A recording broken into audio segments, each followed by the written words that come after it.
প্রত্যেকে এক একটা লাভলি সোয়েটার।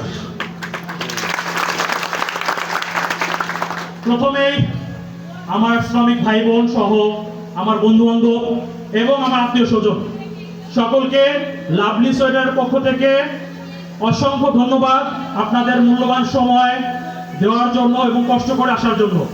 বক্তব্য দীর্ঘায়িত করব না। আলহামদুলিল্লাহ, আল্লাহর দরবারে লাখো কোটি শুকরিয়া যে আল্লাহ এত সুন্দরভাবে, গত বছর আমাদের বিজনেসের অবস্থাটা খুবই খারাপ ছিল, আপনারা জানেন দেশের অবস্থাও খারাপ। অনেকেই হয়তো আশা করতে পারেনি যে এই অনুষ্ঠানটা হবে কিনা। বিশেষ করে আমি যাদের কথা না বললেই নয়, নাজমুল সাহেব, বিল্লাল সাহেব, রাজ্জাক সাহেব, আপনারা সবাই আছেন, কিন্তু এই তিনজন আমার সাথে সবসময় ওতপ্রোতভাবে জড়িত, মানে আমার কাছে আসতে পারে বেশি আর কি, কথাটা বেশি হয়। এদেরও কিন্তু ইয়া ছিল, স্যার যে বিজনেস হয়েছে স্যার এবার করার দরকার নাই। কিন্তু আমি একটা জিনিস বিশ্বাস করি, রিজিকের মালিক কে? রিজিকের মালিক একমাত্র আল্লাহ। সো ইনশাআল্লাহ আল্লাহ অবশ্যই রিজিকের ফয়সালা করে দিবেন, তাই তো? সো আজকে আর বক্তব্য দীর্ঘায়িত করব না। আপনাদের প্রতি আমার মন থেকে ভালোবাসা জ্ঞাপন করতেছি, শ্রদ্ধা জ্ঞাপন করতেছি।